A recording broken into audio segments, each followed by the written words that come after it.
Hi everyone, Aguinaga here with LJ Realties, and this week I'm going to talk to you about real estate investment optimization, what it is to rehab a property and how that works. This is what's popularly called as the BRRRR Method. Historically, I always referred to it as the rinse and repeat because I didn't realize that there was an actual technique out there that investors had been using and referring to. The BRRRR is an acronym, and it's BRRRR. Okay, very, very simple. The first step in the BRRRR is to purchase the property or buy. Okay, now obviously before we get started, the first step is to go out, make sure it's a property that we're going to be able to optimize, that we're going to be able to create value in throughout this process, and therefore buying the property is a huge and very important step. We want to make sure that we know what we're getting ourselves into and that the opportunity is in the property. You will not be able to just simply BRRRR any property. It really is case dependent.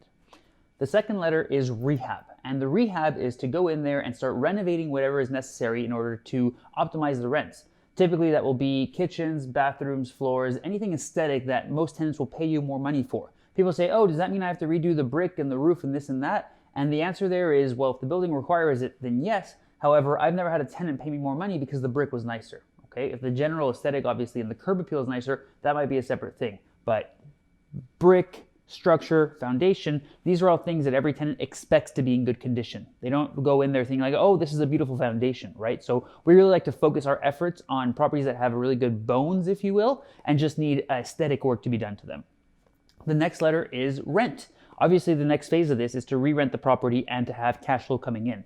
Now, the rent part is super important because every additional $100 a month that you rent a property out for is typically going to create an extra $24,000 worth of valuation. And the way I calculate that is I say $100 a month times 12 months. That gives you $1,200 in the year. And then I apply a simple 5% cap rate. You could argue that it should be less or higher, however you want, but on average, 5% is pretty standard, and we can generally agree on that.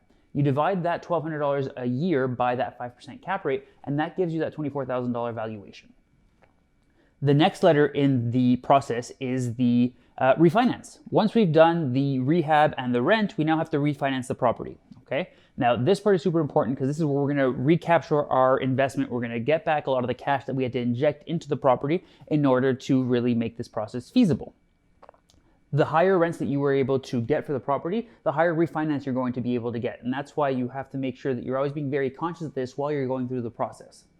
Finally, the last step, if you will, sometimes we have the repeat. Because once you've gone through the rest of the steps, the next step is really to just repeat the process and go through it again. Okay, so that is the BRRRR method. That's what I personally apply whenever I'm investing in properties. And that's what I encourage most of my investors to do as well. It is cash intensive and typically quite labor intensive as well. However, that's where you're going to see the greatest returns in real estate, in my opinion.